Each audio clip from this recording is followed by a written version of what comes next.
네, 오늘 이제 성경 속 인물들의 기도, 다윗의 기도를 살펴보도록 하겠는데요. 우리가 지난주에 사무엘 상과 사무엘 하 중심으로 다윗의 기도를 살펴보았는데 이번 주는 시편을 중심으로 살펴보도록 하겠습니다. 기도 수첩을 잘 적고 계시죠? 네, 다 적고 계신 분들만 나오신 것 같아요. 우리 이제 적다 보면 굉장히 좀 이렇게 투박한 글도 있지만 또 이게 멋진 글들도 있어요. 그런 걸 잘 옮기셔서 여러분 노래를 하나 만드세요. 시를 하나 만드시고. 누가 알아요, 그죠? 나만 아는 나와 하나님과의 그 관계성 속에서 내가 고백하는 하나님, 가장 나다운 작품이고 그것은 하나님이 가장 아름답게 보시는 작품이다라는 생각이 들어요. 그래서 기도 수첩을 많이 여러분 적으시면서 하나님과 친밀한 교제가 있기를 원하는데요. 우리가 찬양을 드릴 때 찬양이 되게 은혜가 되는 건 뭐냐면 찬양이 곡조 있는 기도라고 하잖아요. 고백 하나를 나의 고백으로 여기고 같이 고백하는 거잖아요. 그래서 여러분 우리의 그 찬양하는 시간에 성령이 이 고백 가운데 계속 임하시도록, 그래서 그 고백으로 주님 저도 이렇게 고백합니다. 맞습니다. 주님은 이런 분이십니다. 이렇게 임하여 주옵소서라고 계속 이렇게 함께 참여하면서 하는 기도가 정말, 그러니까 찬양하는 그런 기도가 되게 중요해요. 콘서트가 아니에요. 그 소리를 들으면서 내가 영혼의 소리를 들으면서 음악을 들으면서 나의 영혼의 평안을 찾아가는 자리가 아니잖아요. 고백을 하나님께 드리는 거예요. 하나님은 높아져야 되고 나는 낮아져야 되잖아요. 하나님이 하신 일은 우리의 삶 가운데 분명히 드러나야 돼요. 그리고 나의 교만, 나의 연약함은 십자가 아래서 가려져야 돼요. 그리고 나의 모든 무지와 죄들은 어떻게 돼요? 하나님의 보혈로 깨끗하게 씻음을 받아야 되잖아요. 그러니까 찬양의 시간은 은혜스러운 시간이에요. 준비 시간이 아니에요. 말씀의 시간을 위해서 준비 시간이 아니에요. 준비 찬양합시다. 이게 맞는 말이 아니죠. 그 시간은 하나님을 높이는 예배하는 시간이에요. 그래서 그 시간을 곡조 있는 찬양으로 우리가 하나님께 기도를 드리고 말씀의 시간 동안 하나님의 뜻이 하늘에 있는 뜻이 이 땅 가운데 임하고, 그죠? 내의 생각이 하나님의 생각으로 맞추어져 가는 시간이잖아요. 성육신으로 임하는 시간이고 내가 하나님께로 맞추어 가는 시간이에요. 그리고 기도는 뭘까요? 그 뜻이 온전히 이루어질 수 있도록, 그래서 하나님께 구하는 시간이 돼야 되잖아요. 그래서 찬양, 말씀, 기도, 뭐 헌금, 교제 할 것 없이 모든 것이 다 하나님께 예배예요. 제가 왜 이런 이야기를 계속하냐면 다윗이 이렇게 시를 통해서 하나님께 고백하잖아요. 다윗이 150개의 시편 중에 73개를 기록했거든요. 거의 보면 기도하듯이 하나님께 고백해요. 하나님은 어떤 분이지, 하나님은 어떤 일을 행하셨는지. 그래서 어떤 분들은 이 시편 기도를 해요. 어떻게 기도하냐면 시편을 이렇게 읽고 계속 기도하는 사람들이 있고, 요즘에는 유튜브가 너무 좋으니까 어떻게 해요? 시편을 쭉 유튜브를 통해 틀어놔요. 여러분 유튜브 검색해 보면 한 5시간짜리가 있고 또 6시간짜리가 있어요. 1.5배속 하게 되면 좀 더 빨리 가고 2배속으로 하면 더 빨리 가겠죠. 근데 시편이기 때문에 조금 이제 배속을 바로 정상적인 버전이 더 좋은 것 같아요. 시편이기 때문에. 왜냐하면 논리적인 어떤 구조가 아니잖아요. 하나하나 고백이니까. 고백이기 때문에 한 절 한 절 음미하면서 그렇습니다. 저의 고백이 이 다윗의 그리고 아삽의 모세의 그리고 솔로몬의 이런 고백에 저도 동의합니다. 그러면서 그런 마음으로 이렇게 기도하는 거 굉장히 중요해요. 그래서 어떻게 해요? 시편 자체가 나한테 기도가 되니까. 기도 안 될 때 있죠. 아무리 앉아있어도 기도가 안 될 때 있거든요. 그러면 그냥 시편을 들으세요. 아니면 시편을 보세요. 하나님의 그 시 속에서 담겨있는 그 기도가 우리의 기도가 되고, 또 인생의 지혜가 필요할 때 우리가 잠언을 열어서 하나님의 뜻을 묻는 것처럼 또 우리 시편을 통해서 기도하는 건 너무 중요하다라는 생각이 들어요. 오늘 저도 이 다윗의 73편을 다 묵상하지는 않았어요. 군데군데 이렇게 묵상하고 지나갔는데 더 많은 시간을 들여서 정말 이 다윗의 시를 정말 이렇게 많이 묵상하고 전체 또 150편의 시를 한번 정리해 봤으면 좋겠다라는 생각이 들더라고요. 아직은 젊으니까 시와 또 이 잠언 이런 거는 좀 지금은 다 이걸 논하기 좀 어려운 것 같아요. 제가 60, 70 되면 이제 시편 잠언을 가지고 한 절 한 절 가지고 이야기하려고 김동호 목사님처럼 인생은 뭔가 지금은 좀 이렇게 진취적으로 나가야 되죠, 그렇죠? 제가 다윗을 한번 10가지로 정리를 해봤는데 첫 번째는 뭐로 정리해봤냐면 하나님이 누구인지를 고백하면서 기도하는 게 다윗의 그 시 속에 담겨 있어요.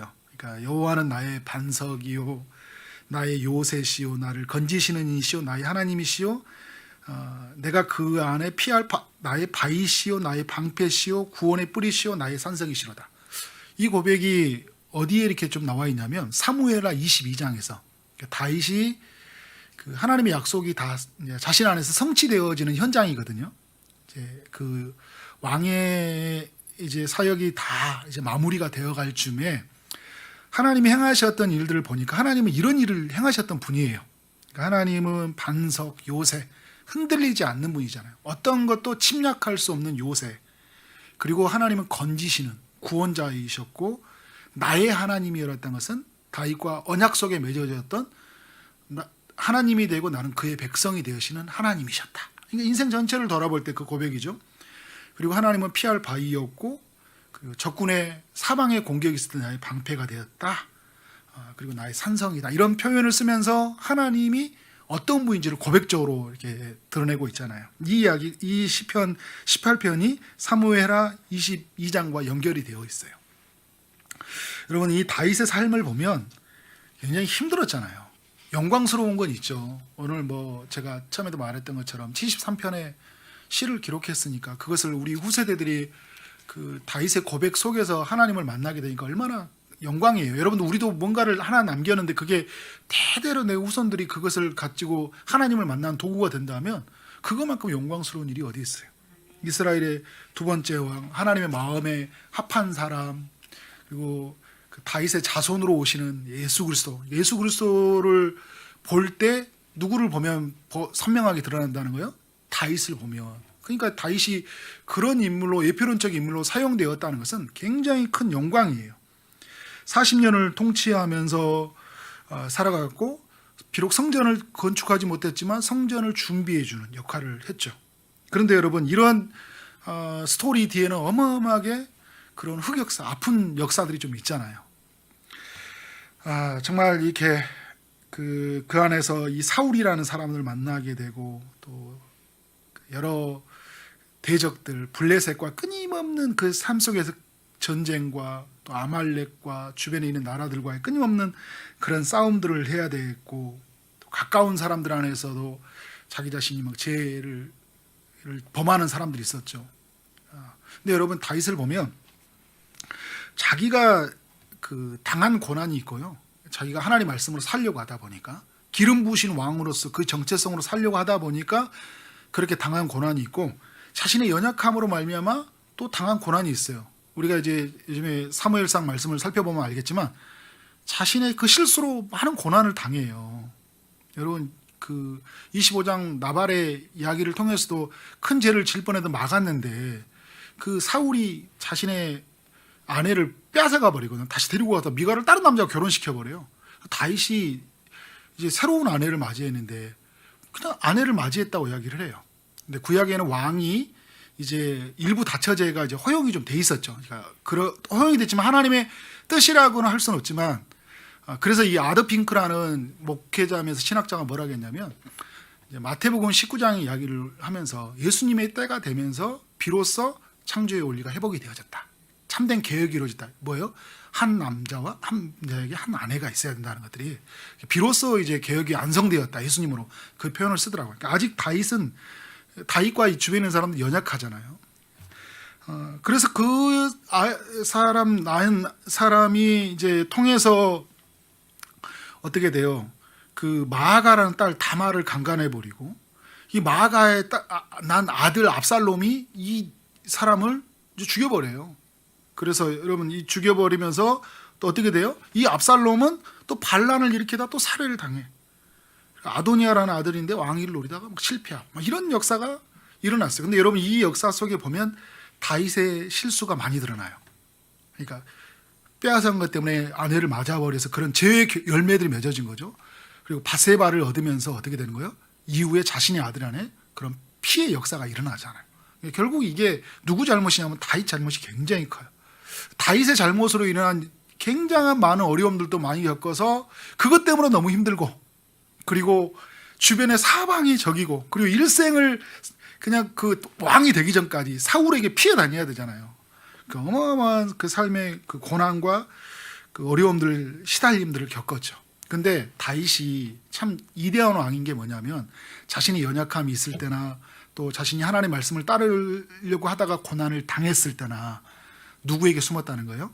하나님께 숨었다는 거예요. 이게 다윗이 우리가 본받을 배예요. 하나님밖에는 없다는 거예요. 그래서 하나님이 바위이고, 하나님, 그래서 말씀이 이렇게 한 거잖아요. 내가 그 62편의 시편에 보면, 우리 62편의 노래 있죠? 나의 영혼이 잠잠히 이렇게 이 시인가 봤죠? 그 찬양이 있는데, 그럴 때 그럼 뭐냐면 내가 요동하지 아니하리라 막 이렇게 고백한 것처럼 여기서 보면 내가 크게 흔들리지 아니하리라. 자기 자신이 흔들리지 않았다는 것은 뭐냐면 하나님이 이런 분이었기 때문에. 근데 여러분, 하나님에 대한 이런 고백이 없으면 우리는 흔들려요. 주변이 고난을 줘서 흔들리고요. 내 스스로 그 죄의 문제로 흔들려 버려요. 내가 스스로 나를 정죄하고 어떻게요? 나를 판단하고 완전히 꽉 묶여서 너는 그런 인간밖에 되지 않으니까 너는 기름 부은 자로서 너는 합당하지 않아. 그러니까 어떻게 된 거예요? 다 내려놓고 도망가 버리잖아요. 나 안 해. 교회를 안 해. 난 이제 교회 안 다니까요. 뭐예요? 하나님이 내 안에서 분명하지 않으니까. 우리는 연약해서 실수해요. 다윗이 그걸 보여줬잖아요. 그럼 우리가 연약하기 때문에 실수하라는 게 아니에요. 우리 안에 오신 성령이 근심하기 때문에 우리로 하여금도 그렇게 가지 못하도록 하셔요. 거듭난 사람들은.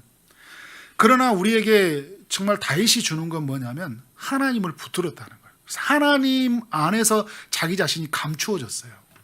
하나님이 자기 안에서 보다 분명하게 드러난 거예요. 하나님은 누구냐? 하나님 나에게 어떤 분이다. 그래서 여러분, 우리 힘든 순간에, 어려운 순간에 찾아올 때 계속 이 고백이 필요해요.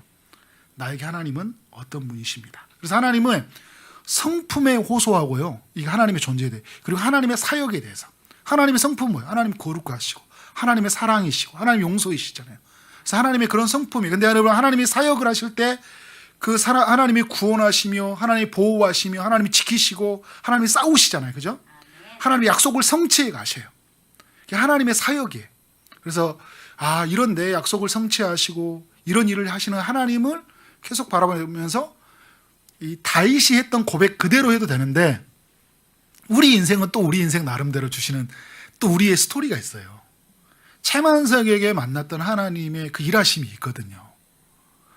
그래서 모든 것을 합력해서 선을 이루시는 하나님, 그 앞길을 도우시고 인도하신 그 하나님의 그 이야기들이 있어요. 그런 고백을 담아서 여러분 기도 수첩에도 적어보고 기도의 자리에서 그걸 고백하고 앉아 있어 보는 거예요.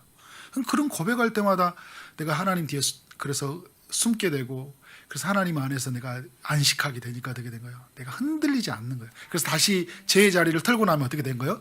다시 힘차게 사는 거예요. 다윗을 보세요. 엄청 무너졌거든요. 다시 일어나서 어떻게 돼요? 주를 향해 달려가요. 자, 두 번째 보면 다윗은 자신이 부르짖는 소리를 들으시고 응답해 주시도록 기도를 했어요. 다윗을 이렇게 보면 제가 지난주에 말씀을 살펴봤을 때 특징이 어떻게 돼요? 하나님께 묻자와 이르되, 여호와께 이르되. 이게 다윗의 삶의 여정 속 이런 이야기들이 계속 반복이 되어집니다. 하나님께 묻고 또다시 묻고 계속해서 묻고, 유다 왕이 되었을 때도 묻고, 이스라엘 전체 왕이 되었을 때도 묻고, 하나님의 집을 짓고 싶었지만 거절했을 때도 다시 하나님께 자신의 집이 견고해지고 영원히 자신의 후손들이 복을 받게 해달라고 기도했고, 그리고 아브라함의 그 언약이 성취된 날 단에서 브엘세바까지 그 영토가 확장되어진 그날에 하나님께 기도하고, 그리고 그 연약함으로 말미암아 죄를 지었을 때도 하나님께 기도했어요. 그런데 여러분, 다윗에 보면 그런 순간에 누구를 바라봤냐면 시선을 하나님께로 바라봤다는 거예요. 나의 부르짖는 소리를 들으시고, 이런 고백을 굉장히 많이 합니다. 제가 이렇게 짧게만 적어놨는데요, 굉장히 많이 있어요. 그래서 나의 부르짖는 소리를 들으시고 주께 기도하나이다. 부르짖을 때 들으시고 이런 표현을 쓰고, 그리고 시편 5편 그 5편 1절에도 보면 나의 말에 귀를 기울이사, 그리고 5편 3절에도 나의 소리를 들으시고 28편 2절에도 내가 부르짖을 때 나의 간구하는 소리를 들으시고 이렇게 이야기를 하고 있어요. 이게 여러분 하나님에 대한 존재를 확신하는 거잖아요. 내가 하는 소리를 하나님이 들어주신다. 그래서 하나님과의 고백을 할 때 그냥 잊히는 게 아니라, 주님, 저 이야기를 듣고 계시죠? 그죠? 제가 하는 소리를 주님이 아시죠? 저에게 이런 마음이 있습니다. 이런 것들을 솔직하게 하나님 앞에 토해내는 이 다윗의 이야기를 우리에게 보여주고 있어요. 28편 2절에 보니까 내가 주의 지성소를 향하여 내가 손을 들고 주께 부르짖었다 이야기해요. 하나님의 그 깊은 임재 속에서 손을 들고 주님께 부르짖는 거예요. 그래서 여러분, 찬양하는 중에, 말씀을 듣는 중에, 하나님의 기도하는 중에 하나님이 임하실 때 소리를 높이 들고, 그죠? 하나님께 부르짖으세요. 간구하는 소리를 들으소서. 시편 28장 2절에서 이렇게 고백하고 있어요. 우리가 치에서 그 감정에만 머물러 있는 게 아니라 우리 하나님께 내가 가지고 있는 마음의 소원들, 네가 무엇을 원하느냐, 무엇을 갖기를 원하느냐, 내가 어떻게 해주길 바라느냐 말할 때 주님 이렇게 해주세요라고 기도하는 우리의 삶이 되어지길 원합니다. 3번을 보면요, 다윗은 자신을 헤아려는 자들 속에서 하나님의 구원을 간절히 바라며 기도했다는 거예요.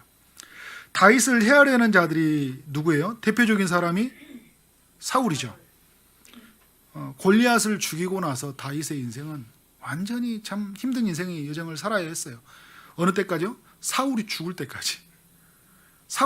때까지 굉장히 사울이 쫓아다녔어요. 그리고 이제 내일 말씀해 보면 살펴보겠지만 두 번째 다윗이 살려주고 나서 각각 흩어졌거든요. 사실 그때부터 사울의 영향력을 벗어나게 돼요. 그렇지만 다윗은 이스라엘 땅에 못 들어갑니다. 왜? 사울이 있어서. 사울이 죽을 때 들어가요. 여전히 사울이 너무 그 고통에 시달린 거잖아요. 그 한 사람이 완전히 인생을 짓밟고 있으니까요. 나를 죽이려고. 그 주유소 습격사건에 보면 요성 있잖아요. 나는 한 놈만 죽인다는 것처럼 사울은 오직 다윗만 죽이려고 하는 것 같아요. 인생의 목적과 목표가 뭐예요? 다윗이에요. 다윗이 크는 걸 봐주질 못해요. 미쳐버리는 거죠. 여러분, 누군가 한 사람이 나를 집요하게 있잖아요. 막 유튜브에다 막 올리고 댓글 올리고 올 때마다 목사님 막 은혜가 안 돼요. 목사님 막 하면서 계속 이야기하고 막 편지 보내고, 그죠? 사람들 동원하고 막 그다음 신문에다 막 쓰고 막 유튜브 개인 방송 해가지고 막 저 막 비난하고 막 이렇게 해봐요. 이런 사람이 있다는 게 아니에요. 그럼 미쳐버리죠. 사람 시켜가지고 막 어떻게 할 수도 있단 말이에요. 막 미치면 나도 사울처럼 돼버릴 수 있잖아요. 그런데 다윗이 참 이렇게 뭐냐면, 오늘 여러분 7편의 말씀에 보면 어디로 피해버려요? 죽게 피한다는 거예요. 피할 것이 어디예요? 하나님께 없다는 거예요. 여러분, 사울보다 더 큰 사람을 찾아가야 돼요. 사울보다 더 큰 영향력을 가지는 게, 그러면 피할 수 있는 것이에요.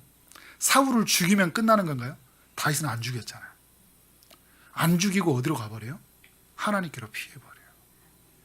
여러분, 이게 굉장히 중요합니다. 우리가 헤아려는 사람, 우리를 공격하는 사람, 우리의 길을 막는 사람이 있을 때 우리는 그 사람을 무너뜨리고 가는 게 아니에요. 그리고 이 사람을 무너뜨리게 다른 데서 힘을 구하는 게 아니에요. 우리는 어디로 피해야 돼요? 하나님 뒤에 피하고 하나님이 그를 다스리도록. 이게 굉장히 쉬운 게 같지만 안 된다니까요. 우리 막 사람 찾아가요. 내 억울함을 호소해요. 나 들어봤냐? 내가 이랬는데 막 온갖 이제 그 억울함을 하소연하는데 집에 갈 때 또 공고하죠. 에이씨, 내가 또 괜히 말했네 또. 그래서 또 전화 한번 하죠. 이런 말 하지 마, 그 사람한테.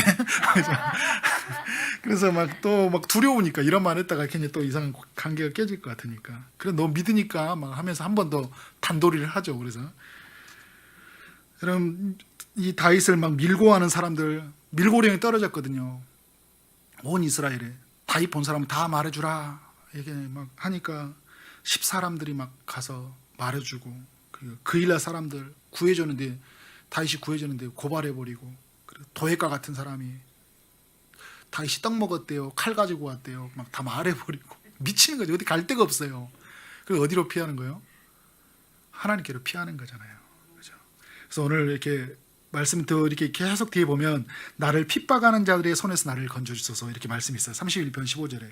그래서 또 69편 14절에도요. 나를 수렁에서 건지사 빠지지 말게 하시고 나를 미워하는 자에게서 깊은 물에서 건져주소서. 하나님께 이렇게 계속 하소연하고 있어요. 그래서 다윗은 보면 또 속히 와달라고 계속 기도해요. 속히 도와주세요. 그러니까 그 다윗이 굉장히 급했거든요. 그러니까 우리가 보면 이게 마지노선이 있잖아요. 어떤 임계점이 있거든요. 여기까지도 난 진짜 여기만 하면 난 다 때려칠 거야. 막 이럴 때 있죠. 나 죽여버릴 거야. 나 이제 나 건들지, 나 막지 마. 여기까지만. 막 이럴 때 있거든요. 그냥 누구를 구해요? 거기서요?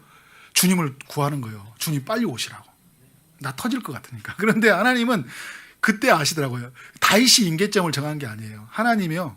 우리가 감당할 시험 당함을 허락지 않는다 하죠. 시험 당할 쯤에 우리를 피할 길을 내어주신다고 했잖아요. 우리가 속히 구하지만 하나님이 아셔요. 근데 속히 구하기를 원하셔요.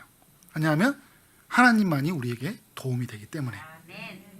자, 4번에 보면 하나님은 그러니까 다윗은 공의로우신 하나님께 맡기는 기도를 드리고 있어요. 자신과 자신을 헤아려는 자들을 위해서 기도하고 있는데, 사실 여러분 우리가 볼 때는 이제 다윗 편이잖아요. 우리는. 그러니까 다윗의 반대편은 다 나쁜 놈이에요. 근데 다윗을 이제 요즘에 계속 말씀을 살펴보면서 다윗도 좋은 놈이에요, 나쁜 놈이에요? 자, 믿음에 이제 천국 갔을 때 어떤 최만성 목사 너 너무 쉽게 말하더라 막 그렇게 이럴 수 있는데, 다윗을 딱 보니까 이렇게 별로 하나님 보시기에 공의롭지는 않은 것 같아요. 그러니까 다윗은 근데 기도하는 거 보면요, 주께서 나를 판단하시며 주의 눈으로 공평함을 살피라고 그래요. 뭐냐면 어떤 사건이 생겼고 상황이 생겼을 때 원수들만 하나님 앞에 세우는 게 아니라 누구도 나를 세우는 거예요. 자기 자신도 하나님 앞에 세우는 거예요. 하나님만이 판단하시고 하나님이 재판장이 되셔서 내가 불의한지 나의 욕심인지 내가 하나님의 뜻을 벗어나는 건지 아는 거잖아요.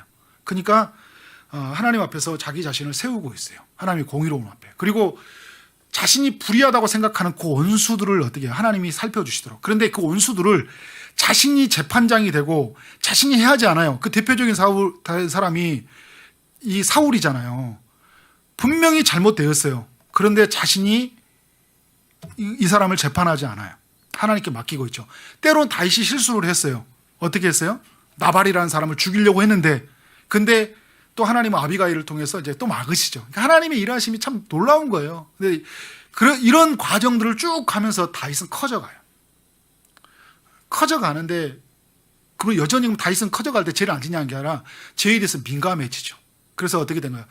연약함이 있는 순간 공의로우신 하나님 앞에 자기 자신을 세우고 원수들을 세우고 원수들을 하나님께 멸하달라고 하니까. 다윗을 기도를 보면요, 막 원수들을 죽여달라고 하고 막 뼈를 엄청 발라 이런 표현이 엄청나게 막 잔인한 기도를 많이 해요. 근데 다윗은 이거예요. 자기는 안 하겠다는 거예요. 누구 보고 하는 거예요? 하나님 하시라는 거예요. 하나님 원수들을 막 하고 있잖아요. 그러니까 우리 여러분 하나님께 맡겨주는, 그죠? 내가 원수를 상대해 버린 게 아니라 누가 싸우도록 하게 하는 거예요? 하나님이 하게 하고. 나는 뭐예요? 힘드니까 막 다 토해내는 거잖아요. 사람 앞에 가서 내 이야기를 하는 게 아니라 누구 앞에서요? 하나님 앞에서. 그래서 막 성질 내고 화내는 것들이 있잖아요. 그런 마음으로 하나님께 기도하는 게 괜찮아요. 하나님께 화내는 게 아니라 내 마음의 분노를 가지고 막 이것 때문에 주님 화나 미치겠어요. 나 어떻게 하죠? 막 하나님은 아버지이시니까, 그죠? 우리 안에서 마음의 그런 것들을 이야기했을 때 하나님은 그 링컨이 말했던 것처럼, 고백했던 것처럼 우리 편이 아니라 우리가 하나님 편이 되는 게 중요한 거잖아요. 우리로 하여금 기도할 때 누구 편이 되게 하시냐? 우리로 하여금 하나님 편에 서게 하세요. 그래서 처음에는 우리가 하나님 내 편 됐으면 좋겠지만, 우리가 기도하는 자리에서 우리는 그 공의로우신 하나님을 만나게 될 때 누구 편이 되는 거예요? 하나님 편이 되는 거잖아요. 그래서 여호와여 일어나서 인생으로 승리를 얻지 못하게 하시며 이방 나라들이 주 앞에서 심판을 받게 하소서 하면서, 그런 모든 이방 나라들, 모든 나라들이 그 하나님의 손 안에서 모든 것이 판결되어지도록 다윗이 구하고 있다는 거예요. 자, 5번에 보면 다윗은 고난 속에서 은혜를 베풀어 달라고 기도하고 있습니다. 이 51편 1절이 사울이 그 굴에서 지은 시거든요. 사울을 피해서 굴에 숨어 있었잖아요. 그죠? 근데 그때 어떤 기도를 드리냐면, 내게 은혜를 베푸소서, 내게 은혜를 베푸소서, 내 영혼이 주께로 피하되. 지금 굴에 숨어 있는데 다시는 지금 어디로 피한다는 거예요? 주께로 피한다는 거예요. 여러분, 굴에 피한다고 해서 뭐 다 피해져요? 사울이 들어왔어요. 참 그 변을 보려고 들어왔는데 사울이, 여러분 얼마든지 사울이 다른 생각을 가지면 군사를 동원해서 들어올 수 있는 거잖아요. 그죠? 혼자 들어오는 것도 참 신기하지 않아요? 그죠? 어떻게 다윗이 숨어 있을지 모르는데. 누가 하시는 일이에요? 하나님이 하시는 일. 오늘 말씀도 살펴볼 때도 그렇잖아요. 새벽의 말씀에 다 잠들게 했대요.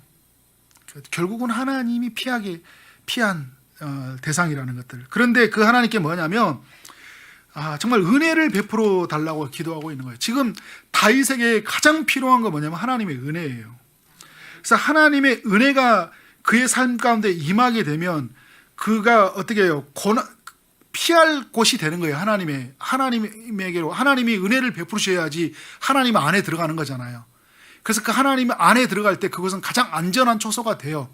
그래서 여러분 고난을 피할 수 있는 거예요. 적군을 피할 수 있는 거예요. 재앙을 피할 수 있는 거예요. 그래서 여러분 이런 거잖아요. 내가 주의 날개 그늘 안에서 이 재앙들이 지나가기까지 피하리이다. 그 재앙이 피할 수 있는 것은 하나님의 은혜로 들어가는 것밖에 없는 거예요. 그래서 여러분 우리의 삶에 끝없이 하나님의 은혜가 필요한 거예요. 우리의 삶에 다른 게 필요한 게 아니라 오늘 내게 은혜를 부어 주옵소서라고 기도하는 거예요.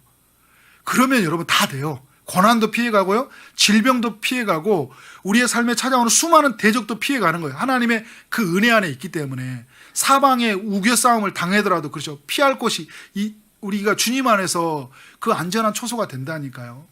그죠? 사망의 음침한 골짜기를 지날지라도 다시 23편의 고백일자로 그죠? 주의 지팡이와 막대기에 나를 안위해 주시잖아요.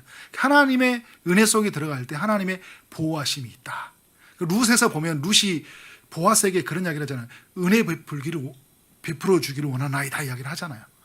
은혜를 베풀어 줘야지 내가 마음껏 양식을 추수를 하고 구할 수 있는 거잖아요. 거기서 보호를 받으면서. 그러니까 우리에게 그 하나님의 은혜 베푸심이 너무 필요하다는 거예요. 다윗은 시편의 이야기를 보면 은혜를 베푸소서라고 고백을 많이 하고 있어요. 자, 6번에 보면 다윗은 하나님의 부재와 침묵에 대한 두려움을 가지고 기도를 하는데요. 다윗의 삶 속에 하나님이 존재가 느껴지지 않을 때 있었어요. 왜? 바세바를 범죄했을 때 그는 하나님이 없는 사람처럼 이게 있었잖아요. 그죠? 그런 하나님이 그의 삶 가운데에서 멀어져 있는 것처럼 느껴질 때도 있었어요. 그리고 그가 자기가 죄를 짓지 않아도 제가 아까 고백했던 것처럼 다른 사람이 고난을 당할 때 하나님이 어디에 있는 것처럼 나와 함께하지 하나님이 함께 하신다면 어떻게 내가 이렇게 이렇게 고난을 당할 수 있어요? 이렇게 고백할 수 있어요. 그런데 그때 다윗이 솔직하게 말해요. 오늘 뭐라냐면 주의 얼굴을 내게서 숨기지 마시고 주의 종을 놓아여 버리지 마소서. 주는 나의 도움이 되셨사나이다. 나의 구원의 하나님이시여 나를 버리지 마시고 떠나지 마옵소서. 솔직하게 말한다는 거는 22편에 보면 이렇게 내 하나님이여 내 하나님이 어찌하여 나를 버리셨나이까? 어찌 나를 멀리하여 돕지 아니하셔 내 신음소리를 듣지 아니하시나이까? 여러분 이 시편 22편의 고백을 누가 해요? 예수님이 하잖아요.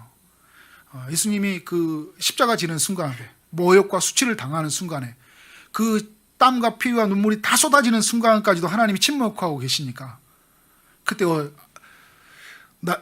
나의 하나님 어찌하여 나를 버리시나이까 이야기를 하잖아요. 그죠? 그러니까 하나님의 부재 그리고 나의 하나님에 대한 침묵이 있을 때 그때 어떻게 하고 있어요? 하나님께 예치고 나아가고 있는 거예요. 여러분 그래도 우리에게도 이 다윗의 고백을 통해 우리에게 주는 교훈이 뭐예요?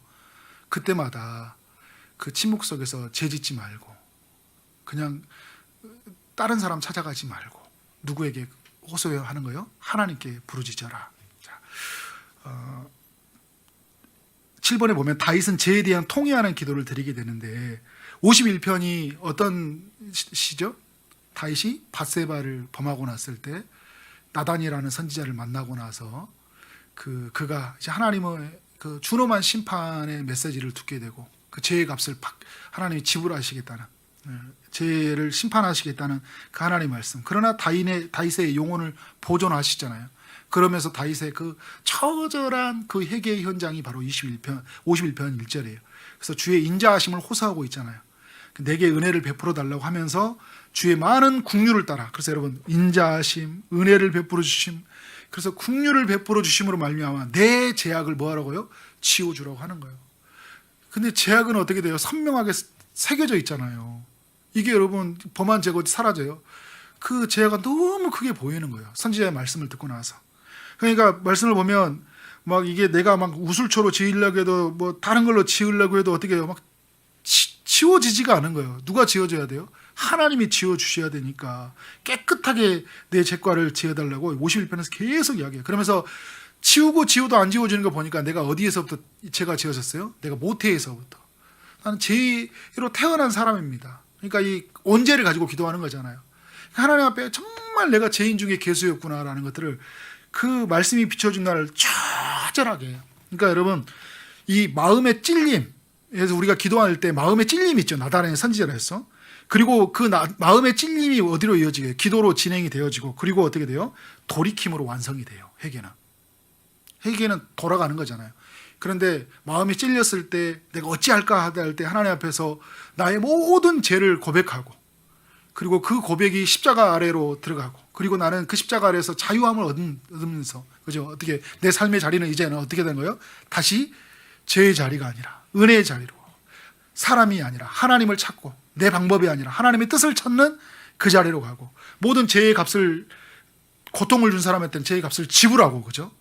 삭개오가 말했던 것처럼 내가 4배나 갚겠습니다. 빼앗은 것이 있으면. 그리고 가난한 사람에서 다 나눠주는 거 있잖아요. 이 돈을 또 다시 붙잡고 살아가는 게 아니라 부자 청년처럼 근심하고 돌아가는, 후회만 하고 그냥 마음만 고민하고 돌아가는 사람이 아니라 완전히 죄로부터 우리가 돌이키는 다윗의 처절한 회개가 필요한 거죠. 그런 여러분 가기에 우리가 몸부림치는, 돌이키도록 몸부림치는 이 통회의 기도의 자리가 필요하다는 거예요. 근데 우리 이 시대에는 보면 이런 통회하는 기도가 없어요. 왜? 죄를 깊이 인식을 못하니까요.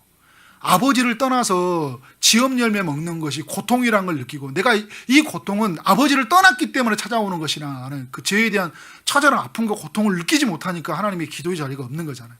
처절한 기도의 자리가 없다 보니까 돌이키는 자리가 없는 거예요. 다시 회개라고 기도를 했는데 입술로는 공경하지만 마음은 공경하지 않으니까 똑같은 죄를 짓고, 반복적인 죄를 짓고 하나님을 우리가 대적하는 일에 우리가 서기도 하잖아요.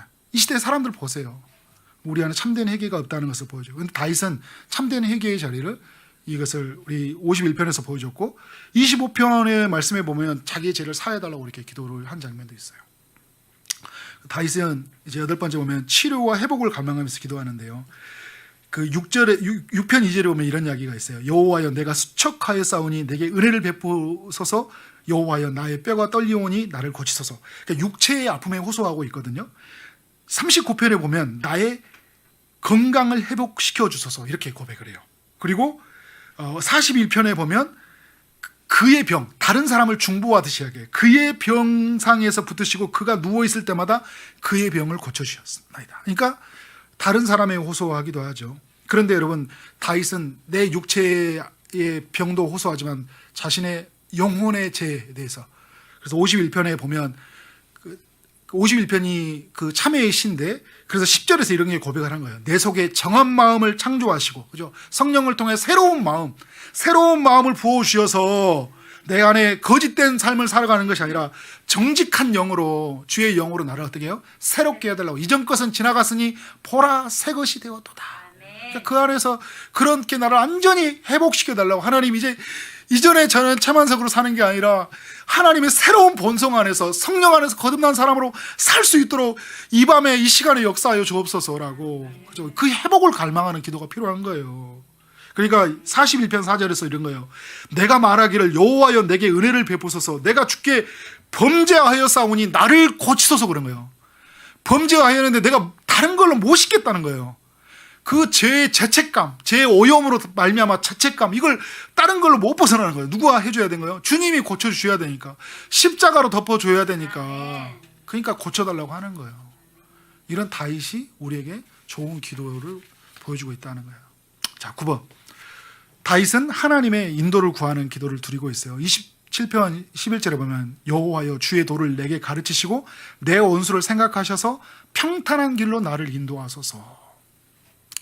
여러분, 다윗은 하나님께 부음을 받았어요. 그리고 왕으로 세워졌어요. 그리고 그의 인생은 이제 71세 정도 나이가 됐을 때 40년 통치를 하고 죽었거든요. 다윗이 자신의 가는 길을 알았어요, 몰라 알았어요? 목자로 살았거든요. 천부장, 군인으로 살았어요. 그리고 도망자에서 왕으로 살았어요.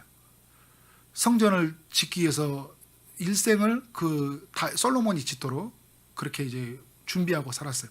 그가 이런 인생의 과정을 알았어요, 몰랐어요? 몰랐죠. 누가 알았어요? 하나님이 길을 아시는 거예요. 하나님이 길을 아시니까 그렇게 기도하고 있는 거예요. 여러분 저는 어떤 생각이 들었냐면 내비게이션이 생각이 났어요. 우리가 어디에 방향을 따라갈 때 내비게이션을 보고 하잖아요. 근데 제가 내비게이션을 보다 보면 그림으로 다 보이니까요. 미리 갈 것을 제가 예를 들어서 그 강명을 가게 된다면 한번 지도를 압축해 가지고 전체 지도에서 여기구나 이런 걸 보게 돼요.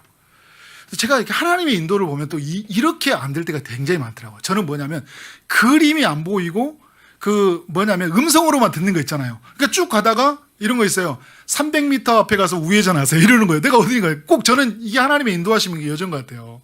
그러니까 분명한 건 이거였어요. 하나님의 선한 길로 인도하시고 왕으로 세우시고 하나님의 뜻을 이루신 것은 분명해요.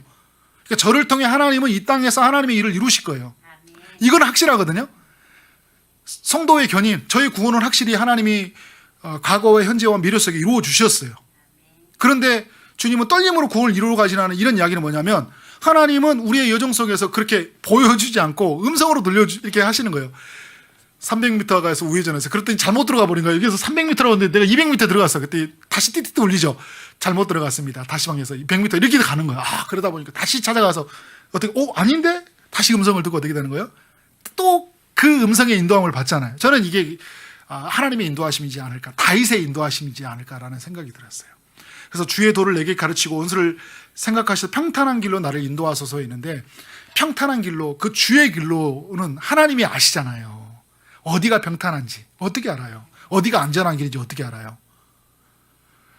그런데 하나님께 길을 묻대요. 제가 내일 말씀에도 살펴보겠지만 다윗이 블레셋으로 피하는데 다윗이 블레셋으로 피할 때 하나님께 구하지 않아요.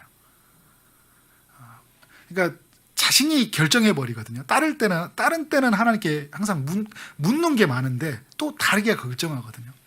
그래서 다시 이제 내비게이션이 재작동하는 거잖아요. 돌아갔습니다 하면서 다시 오게 되는데 저는 여러분 우리의 삶 속에서 하나님의 그런 인도하심, 이 다윗의 여정 속에서, 그래서 다윗은 시편 23편에서 그죠. 여호와는 나의 목자시니 그가 나를 푸른 초장에 쉴만한 물가로 인도하시는, 양은 아무것도 못 보자는 거잖아요. 무슨 소리만 듣죠? 내비게이션처럼 목자의 소리만 듣고 가잖아요. 눈이 안 보여요. 이게 내비게이션과 똑같은 거죠. 그래서 여러분 또 말씀에 보면 이런 말씀이 있어요. 28편 9절에서도 주의 백성을 구원하시며 주의 산업에 복을 주시고 또 그들의 목자가 되어서 영원토록 그들을 인도하소서 이렇게 고백을 해요. 목자가 되어서 그들을 영원토록 인도하소서. 그러니까 우리가 목자 대신 주님의 음성을 듣고 우리도 가는 것이 굉장히 중요한 거잖아요. 그죠? 막 보여달라고 하지 마세요. 주님이 지금 이 순간에 어디에다 발을 내디딜지를 항상 하나님께 뜻을 묻고, 그러니까 오늘 여러분 늘 우리는 말씀 앞에, 그래서 그러잖아요. 주의 도로 내게 가르치시고 말씀 앞에 서야 되죠. 기도하면서 하나님께 내가 어디에서 무엇을 해야 될지, 지금 선택해서 내가 최선이 뭐고 하나님의 영광을 드러내는 것이 무엇인지, 하나님의 뜻을 나타내는 것이 무엇인지 우리가 기도하는 것이 너무 중요하다. 자, 10번 읽어보고 마치도록 하겠습니다. 시작. 다윗은 하나님의 존재에 대해 찬양하는 기도를 드렸고 하나님이 하신 일에 찬양하는 기도를 드렸다. 다윗과 같이 일평생 하나님께 구하고 하나님을 찾고 하나님께 두드리며 살자. 모든 고백을 담는 기도자가 되자. 아멘.